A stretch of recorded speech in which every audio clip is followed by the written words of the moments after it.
अक़वाम मुत्तहिदा की सतह पर भी हम देख रहे हैं अफगानिस्तान के हवाले से बात हो रही है। बहुत से ममालिक जिनमें कतर नज़र आ रहा है, तुर्की नज़र आ रहा है, चीन है, पाकिस्तान है, दीगर खिते के ममालिक हैं, उनकी तरफ से ऐसी स्टेटमेंट सामने आ रही हैं कि एक वर्केबल रिलेशनशिप पूरी दुनिया बनाना होगा अफगान तालिबान के साथ। और तालिबान भी इस तरह से लग रहा है दुनिया के साथ चलने को तैयार हैं। जितनी डिमांड्स आती हैं, मिसाल के तौर पर पहले दिन से और मुसलसल बार बार वे कह रहे हैं कि हम अपनी सरजमीन, अफगानिस्तान की सरजमीन किसी के खिलाफ इस्तेमाल नहीं होने देंगे, दहशतगर्दी के खिलाफ इस्तेमाल नहीं होने देंगे। अभी आप देखिएगा अब तो प्राइम टारगेट दहशतगर्दों का ऐसे लग रहा है कि अफगान तालिबान बन गए हैं। दाइश जिम्मेदारी कबूल कर रही है, जलालाबाद में भी धमाके हुए हैं और अब अफगान तालिबान की तरफ से कहा जा रहा है दाइश के खिलाफ वो ऑपरेशन कर रहे हैं। जहां तक खवातीन की तालीम की बात है, कहना जी बच्चियों के हमने स्कूल खोल दिए हैं और बाकी हायर एजुकेशन के लिए हम अलग यूनिवर्सिटियां रखेंगे, उसके लिए हमें कुछ टाइम चाहिए। तो वो हर बात में ये नहीं कह रहे कि किसी सूरत नहीं हो सकता। अपने वादों के हवाले से वो ये ज़रूर कह रहे हैं कुछ वक्त चाहिए, ये करेंगे वो करेंगे, हम कर रहे हैं, कोशिश कर रहे हैं। एक डिमांड ये है कि जी सब कौमियतों को शामिल किया जाए और इसमें पाकिस्तान ने भी कहा जी मुज़ाकरात कर रहे हैं और उसमें ये हुआ कि ताजिक, उज़्बेक और हज़ारा बरादरी, उसके लोगों को भी उन्होंने शामिल करना शुरू कर दिया। अब चीन ये कह रहा है कि ये ज़बरदस्ती धौंस ना किया जाए कि 10 अरब डॉलर रोक लिया आपने इस गरीब कौम के और अब आप उसकी आर्म ट्विस्टिंग करना चाह रहे हैं कि जनाब इसको अब आप ब्लैकमेलिंग के लिए इस्तेमाल करेंगे। तो गुलाम मुर्तज़ा साहब, अगर ये इस तरह से करेंगे, अमेरिका है या जर्मनी का मैं देख रहा तो कह रहे जी बिल्कुल भी इनको हमने नहीं मानना, इस तरह की बातें हो रही हैं। तो तालिबान कह रहे हैं जी दुनिया के लिए बड़ा नुकसानदेह होगा, अफगानिस्तान के लिए तो नुकसानदेह होगा ही, दुनिया के लिए भी नुकसानदेह होगा। क्या ये इतनी मुश्किल चीज़ है कि इन लोगों की समझ में नहीं आती कि वहाँ पर अगर 3.5 करोड़ लोग हैं, वहाँ पर अगर गुर्बत होगी, वहाँ पर लोग भूख से मरेंगे, तो वहाँ पर जो कुछ होगा उससे खिता तो मुतासिर होगा ही, लेकिन दुनिया भी उससे बच नहीं सकेगी।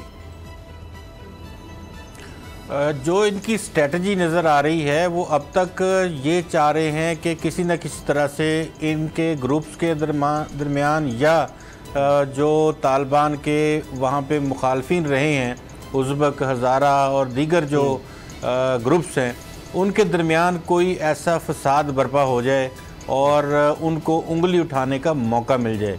लेकिन अभी तक ये ऐसी कोई इतला वहाँ से नहीं आई कि तालिबान के साथ किसी भी डिफरेंस ऑफ ओपिनियन होना कोई बड़ी बात नहीं है। तो ये डिफरेंस ऑफ ओपिनियन बहुत अच्छी सेहतमंद सरगर्मी है, लेकिन ऐसा नहीं है कि एक दूसरे के खिलाफ कोई बंदूकें निकाल ली हों, कोई बंदे मार दिए हों या इस तरह की सूरत हाल वहाँ डेवलप हुई हो।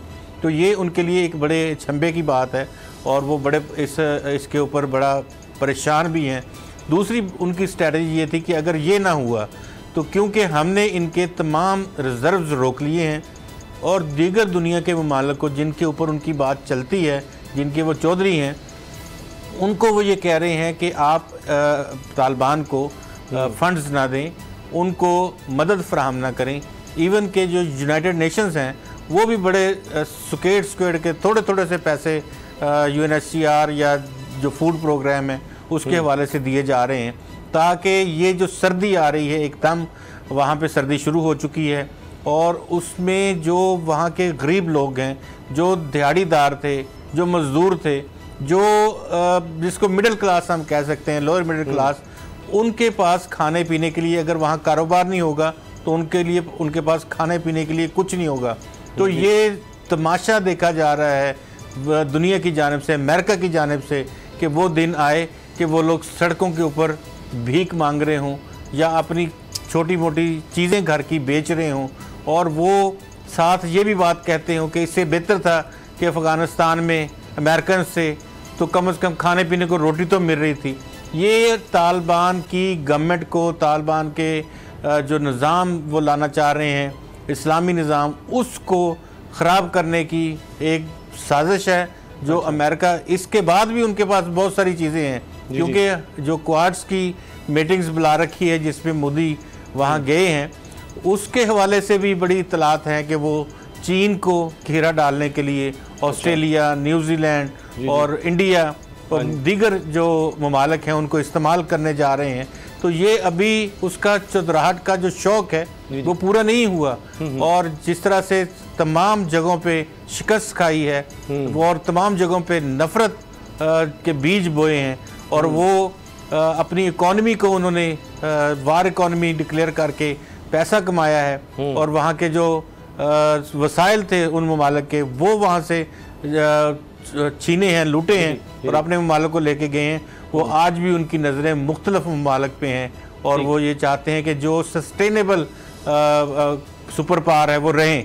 लेकिन अब कोई भी मुल्क जो है वो इस बात को मानने के लिए तैयार नहीं। तमाम ममालिक, हमारे जो इर्द गिर्द ममालिक हैं, भारत के अलावा तमाम ममालिक इस बात के ऊपर मुत्तफिक हैं कि उन्हें अपना मुस्तकबिल खित्ते में तलाश करना है और हमारा तमाम का तमाम जो मरकज़ है अब खित्ता आपस में मिलके कोऑर्डिनेशन होगी, उसमें तरक्याती काम भी होंगे, उसमें बाकी सब कुछ होगा। अच्छा, मैं ये देख रहा था कि कुछ लोग बड़ा एतराज़ कर रहे हैं इस पर बाबू डोगर साहब कि जी पाकिस्तान क्यों ये कोशिशें कर रहा है, DJISI क्या क्यों चले गए थे काबुल, ये बात भी होती है। लेकिन जो इमरान खान साहब ने कहा कि जी हम मुज़ाकरात कर रहे हैं कि दीगर लोगों को शामिल किया जाए, शामिल कुरैशी साहब की बात आती है कि जी हकीकत पसंदी का मुजाहरा अफ़गान तालिबान भी करें, और पाकिस्तान जिस तरह कोशिश कर रहा है, सिर्फ अकेला नहीं, चीन भी आप देख रहे हैं, उसकी स्टेटमेंट्स वाज़े तौर पर नजर आ रही हैं कि कोई वर्कबल रिलेशनशिप बनाया जाए, कोई भी मान नहीं रहा उनकी हुकूमत को।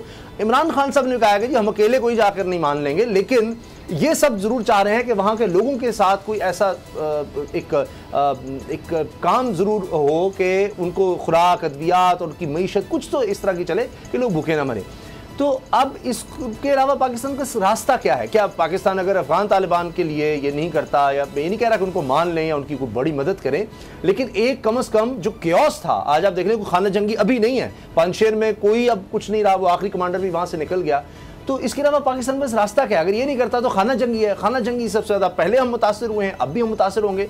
तो पाकिस्तान और क्या करे दुनिया को समझाने के अलावा, रास्ता क्या है?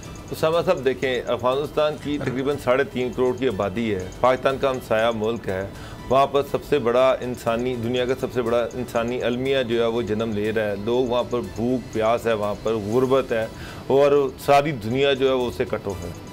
अब पाकिस्तान मुसलमान है, वो मुसलमान होने के नाते, हमसाए होने के नाते, और सबसे बड़ी बात यह कि हमारा तो शुरू से ये नैरेटिव है, ये बयानी है कि हम अफ़गानिस्तान में अमन चाहते हैं, क्योंकि अफ़गानिस्तान में जो अमन है वो पाकिस्तान के अमन से मुंसलिक है। अफ़गानिस्तान की जो इकनॉमिक प्रॉस्पेरिटी है, वहाँ पर जो खुशहाली है वो पाकिस्तान की खुशहाली के साथ मुंसलिक है। ऑफ कोर्स अगर वहाँ पर बदअमनी होगी तो उससे पाकिस्तान भी मुतासिर होगा, उस पर चीन भी मुतासिर होगा। पाकिस्तान तो अफ़गानिस्तान में अमन के लिए, वहाँ पर खुशहाली के लिए अपना रोल प्ले कर रहा है, ताकि ये जो इंसानी अलमिया वहाँ पर जन्म ले रहा है, वहाँ जो गुर्बत है, वहाँ पर जो सबसे बड़ा इशू जो है वो ये है कि वहाँ पर गुर्बत और अफलास है, और उसके साथ साथ वहाँ पर कैद साली जो है वो फैल रही है। जी जी, वहाँ पर लोगों के पास खुराक नहीं है, अद्वियात नहीं है, वहाँ पर बहुत बुरे हालात जो हैं वो पैदा होने शुरू हो गए हैं। जी जी, अब पाकिस्तान तो अपना रोल प्ले कर रहा है, लेकिन उसामा साहब मेरा सवाल तो ये है कि OIC कहाँ पर है? OIC किस लिए बनी थी? क्या अफगानिस्तान मुसलमान मुल्क नहीं है? क्या वहाँ पर 3.5 करोड़ लोग जो हैं वो मुसलमान नहीं है? 99% पॉपुलेशन जो है वो मुसलमान है। OIC का चार्टर क्या कहता है? OIC ने अभी तक कोई मीटिंग क्यों नहीं की? हम गिला कर रहे हैं जी UNO ने ये नहीं किया, हम ये कह रहे हैं कि जनाब NATO ये कर रहा है, हम ये कहते हैं अमेरिका ये कर रहा है, हम ये कहते हैं कि जनाब यूरोप जो है वो ये कर रहा है। मतलब सबसे पहली बात तो ये है कि जो हमारे अपने हैं, जो जिसका ये काम था, जो इस तंजीम इसके लिए बनाई गई थी, वो कहाँ पर सोई पड़ी हुई है? OIC ने अपना क्यों नहीं इजलास बुलाया? मैं ये नहीं कहता कि OIC जो थी वो आके वो सारे ममालिक जो हैं वो 56 या 58 ममालिक जो हैं वो आके अफगानिस्तान को मान लें, वो मैं ये नहीं कह रहा। कम अज कम ये ममालिक जो है इन मुसलमानों की मदद तो कर सकते हैं, वहाँ तो खुराक तो पहुँचा सकते हैं, वहाँ अद्वियात तो पहुँचा सकते हैं। क्या ये इतने इस काबिल भी नहीं है? कश्मीर की ये आवाज़ नहीं उठा सकते, फ़लस्तीन की ये आवाज़ नहीं उठा सकते, तो फिर ये ख़त्म कर दे इस ड्रामे को। इसको क्यों इसको रखा हुआ है और क्या मकसद है इसका? मेरा पाकिस्तान को जाके रिक्वेस्ट करना चाहिए कि जनाब हम UNO की तरफ देख रहे हैं, हम इधर उधर देख रहे हैं, OIC कहाँ पर है? आप शंघाई तावन तंजीम का इजलास तो बुला रहे हैं, इस पे वो हमसाया ममालिक हैं, लेकिन हमसायों से ज्यादा करीब दीन है, मजहब है। उस पे जो तंजीम बनाई गई है उसका कोई रिएक्शन ही नहीं है। वो ऐसे लगता है जैसे एग्जिस्ट ही नहीं करती, उसका वजूद ही नहीं है। गुलाम साहब, जो आपने बात की थी कि वो खाना जंगी की सूरत हाल अगर अमेरिका और उसके इत्तेहादी चाह रहे हैं, तो 40 साल यहाँ काफ़ी नहीं हो गया ये ऐसा माहौल जंग का, और उससे इन्होंने कुछ हासिल नहीं किया इन आलमी ताकतों ने, चाहे वो रूस है, चाहे वो अमेरिका है, जितने भी कैंप हों, और मज़ीद क्या चाहते हैं? अब जब आप उनका जो ख़जाना है, कौमी ख़जाना, वही नहीं दे रहे, आप IMF हो, वर्ल्ड बैंक, दीगर इदारे सब्सक्राइब करें और बेल दबाएं ताकि कोई खबर रह न जाए।